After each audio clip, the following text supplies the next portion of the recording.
Anyway, I digress. Let's put it back on. So, let's talk Champions versus Contenders, Part 2, Australian Survivor, Season 6, 2019. Right, so last Tribal Council, we lost Anastasia from the Champions. And it seems like we go back to the Champions camp and we... basically, the champion storyline this time around, it focuses really solely on Luke and Susie. We don't talk much about Pia about the aftermath of the last vote. We don't talk much about Nova and the campfire because all of their problems are now gone because Anastasia's left. Which is fair enough. So Luke then talks to his right-hand man. I keep forgetting his name because I keep looking at his abs. He's got lovely, beautiful, like... He was a model for 20 odd years, and he was like he had a little bit of a storyline as well about how to play the game, and he's been trying to flirt with Abby to try and get her and Ron on their non-sporty alliance side. So Luke and him are working together to try and get with Pia and Joanne from Boost CEO to join alliance. That makes us majority then 6 against now the sporty 5. And Susie talks a lot as well, because Susie talks a lot because she's on the English Channel. She was the youngest person ever at 15 to swim the English Channel, and she's done also Mexico to Cuba. She swam the entire length of that. She is a champion. Like, in the past few challenges, you've seen her being quite weak because she's obviously been on the ground, running around. She's not physically strong, but she's physically durable. Like, she says, when you're swimming the channel 55 hours, the water cuts into your skin through your swimsuit, and it's such a powerful storyline. And actually, you fracture your wrists. You when you swim for so long, because you're using this to die. I used to be a lifeguard, so therefore I know this part of your hand. When you go into the water, she used to come out of the water with a fractured wrist, broken this part of her finger. It's just amazing. Like she said, she used to vomit in the water. It's like, wow. Like the Champions and Contenders storyline is so more powerful than David and Goliath. Fine, heroes and villains, fine. But this Champions and Contenders thing is a really big testament of how this game should be played. Because it's all about overcoming adversity, overcoming whatever things you have. It's all about being a champion of yourself. My hashtag right now is be your own hero. And regardless if you're a champion or you're a contender, everyone there has a storyline about wanting to be there. And it's a very, I didn't think Australian Survivor would do it this year, again, twice back to back. But this year has proven that you can be anyone who's anyone. You can be a role model, an idol, because they've had an American Survivor before, where they've had famous actors and actresses be there, or sports people who didn't want to be known for, oh, I think I know you play baseball for so-and-so. Season 25, Philippines, was very good for that, because it had Lisa from, she's an actress. Jonathan Penner came back in it, and he was also an actor for mini films that I didn't know it was him until up Periscope with Kelsey Grammer. I didn't realise that was him, but it's actually quite cool to watch. And also they had Jeff Keller, who was a professional baseball player for 20 odd years. So they had a very big champions kind of esque season then. Anyway, back to Australian Survivor. So let's get to the reward challenge. Reward challenge is very battle of pure physical brawn. It's about how much how much fire do you have left to the tank? How much energy do you need to really push? So they have this pillar, and it rotates. And so you have 2 contenders on this side, two champions on this side, and two champions that side, 2 contenders that side, and they have to literally push themselves every mic 2 on 2 to get 180 degrees. And it was a real tough, real strength, brawn, pure grit. How much do you have? The champions were born to be strategic, to fight, to know what that strength is, because you just talked about the swimming, and you talked about run 50 foot of water surfing through the... Champions are not afraid to break a bone. Really not afraid to just go, it's this. Contenders, however, have had a much harder time of it, because unfortunately some of them are just super fans, or they don't have the pure determination. The girls, I don't think, really know what pure grit is yet, because it's quite a physical strength at the beginning on. And the champion ended up winning. It was close, but unfortunately the last matchup was between E.T. and Baden from the Contenders. Bless his heart, 23 years old, PhD student doing physics, which I can relate to. But unfortunately Baden speaks to me quite a lot in a way, because he chose to do his PhD and he went down that route of wanting to be a doctorate, wanting to stay in the field and go for it. And in a weird way, I think I saw his lifestyle approaching me when I was 21. I was doing my master's in physics and I wanted to go and do a PhD in geophysics. And in a weird way, I saw him in me like 3 or 10 years down the line. Because I was a complete geek, I am not this person you see in front of you now. I would have been I've probably been still that kind of introvert that I kind of can be still now, but the extrovert in me would never have been woken up. And I think it was that fight between the introvert and the extrovert in me that I always have had troubles with in my life dealing with. And so Baden's storyline is such a strong thing where he's like, he's not physically fit. He's not the strongest one there because he's not a boxer, he's not a surfer, he's not a gold miner who just holding himself up walls. I mean, I'm quite a skinny guy. I naturally don't have the body mass probably to do what the other guys did on my tribe. So I can empathize with Baden because he was like giggling the entire way through. The ET, like 55 pounds of muscle was pushing him, and he was like hop, hop, hop back. And it was just unfortunate, not the Contenders' time. This is where the brute force part of the champions and what they have learned over the years. Over 40 years from champions in their combined strength of experience and strength and determination and stamina versus the Contenders that are probably doing it for the first time, like Baden. So they've got no chance. Anyway, so let's finish the story quickly because it's quite fun to just keep talking, because I actually am enjoying talking about this because it's actually quite a... I've always wanted to go on Survivor. I watched it when I was 12 years old in this country, in the UK. And I remember a very famous comedian now, Zoe Lyons. She does, you know her very well, short lesbian haircut. You know, and she was an actress at that point. She was like, and people were voting around saying, "Oh, I don't trust Zoe because I think she's an actress and she'd be faking. Or am I being duped by her?" And Zoe's line is perfect. She's like, "Sweetheart, if I was any kind of actress, would I be here being bitten to death by sand fleas? No, I'd be at home in London in my dressing room with a large internet saying, wasn't that marvellous thing?" It's that kind of... You have to play the game to the strength that you have, and being an actress is one thing, but you have to be able to survive. And Zoe Lyons was the weakest member of her tribe because she couldn't even outrun the last leg of the tribe, but she made it to the top 6. And like, she had the social game, she had the strategic game, she knew where the cards were, and unfortunately the cards were out so much, unfortunately, that when the Power of 3 alliance that came over at the end took her out because it was a tie vote, it was into her game. But she could have won the game just based on her social ability to do this. Another great Survivor champion who I think has done a great success in her career just by being herself. Anyways, let's go into... oh god, this is a 10-minute video. I love this. I could keep talking all day. It's great.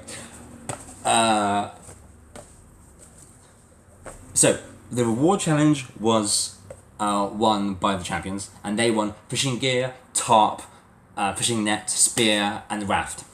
This is like the ultimate reward to win of beginning of Survivor.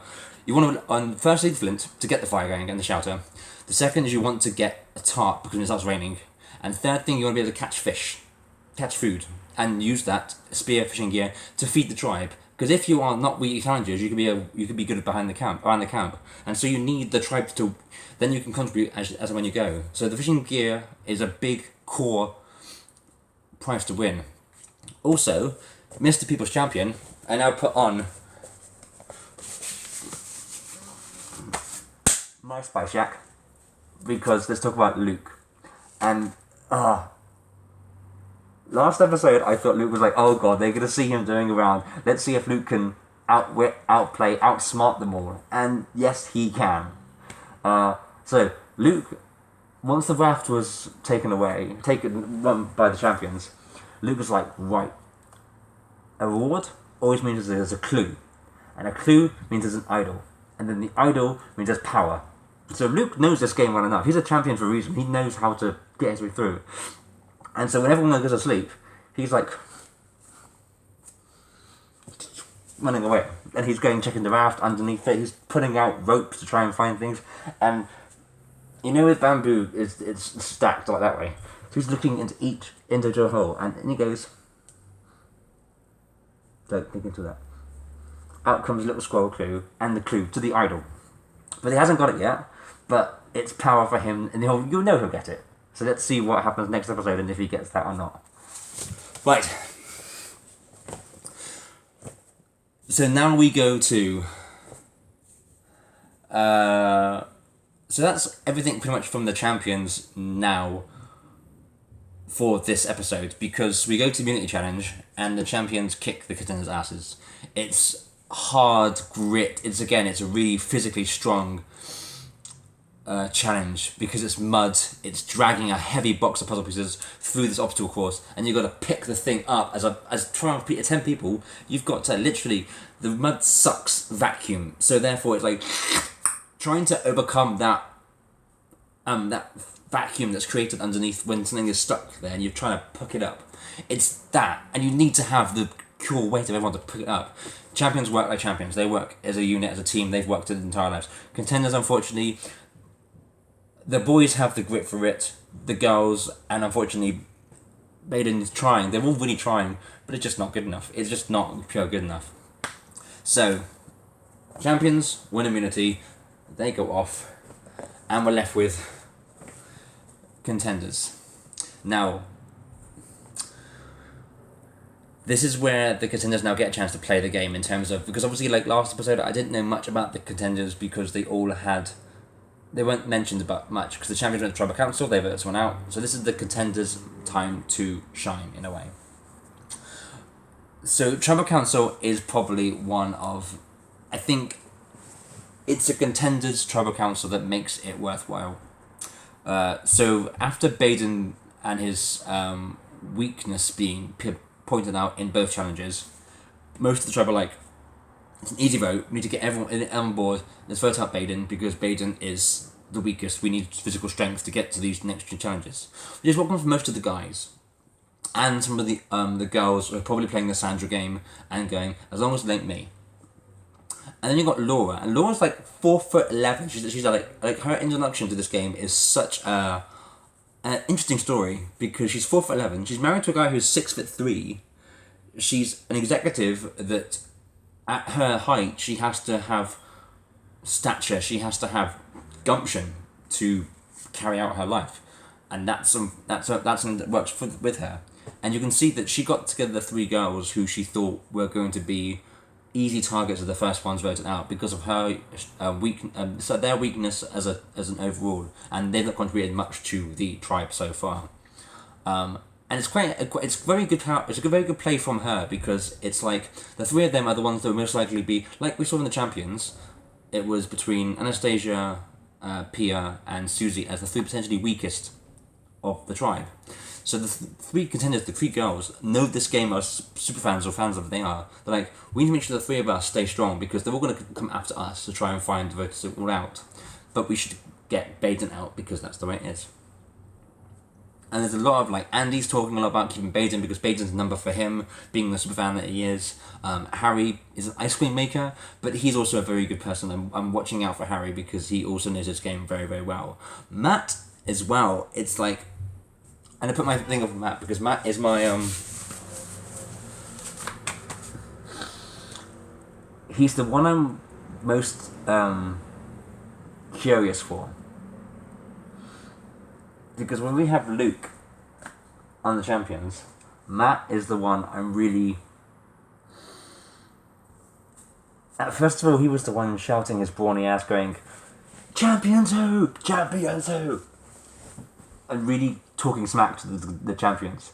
But now that he's lost and he's been knocked down a peck or two, he's still believing in this tribe strong, got to keep tribal lines going, we should vote out the weakest, Baden, because that's how it should be to win the challenges. And Matt is he's got like this polarizing lifestyle. By daytime, he's a history teacher. I don't know what age he teaches children for, but he teaches history about battles, about stories that have been told in the past where it's great people coming together and overcoming adversity. But by nighttime, he is a professional wrestler. So he has the drama, he has the scrappiness in him, and also he's a professional performer. He wants to be the one who's got his ears up the entire time. Talking, that's very gay ears, I'm not saying that. Anyway, so Matt, I thought going into this, I was like, oh god, Matt, just shut up. I don't know here. As good looking as he is, blonde hair, his wife beat a basketball like persona he's putting on them. I went into this with Matt thinking that he was going to vote out Baden because he was very much on like tribe strength, and that's the way it should be.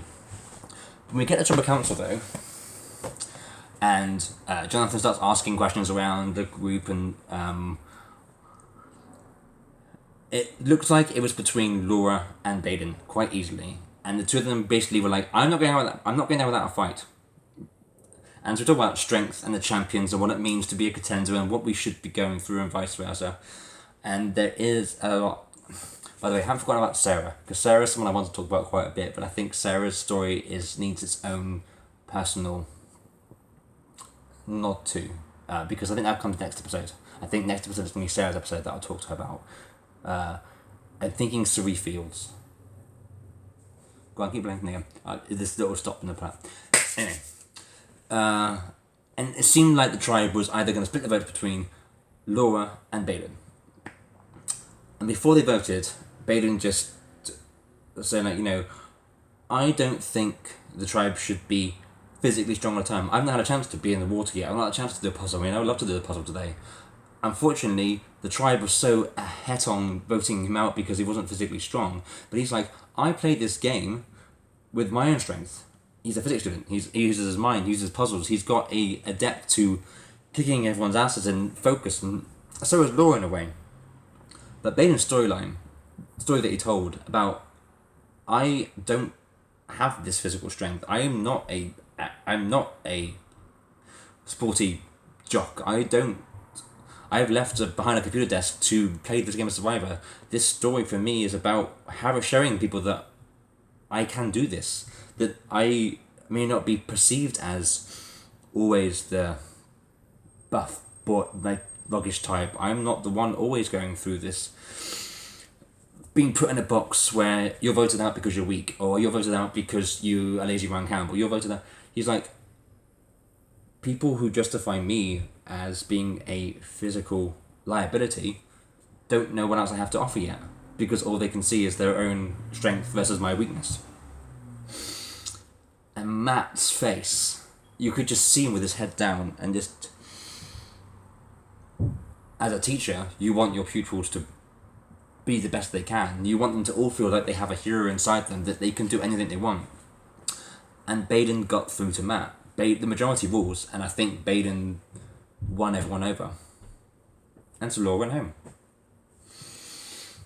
Great talking today, guys.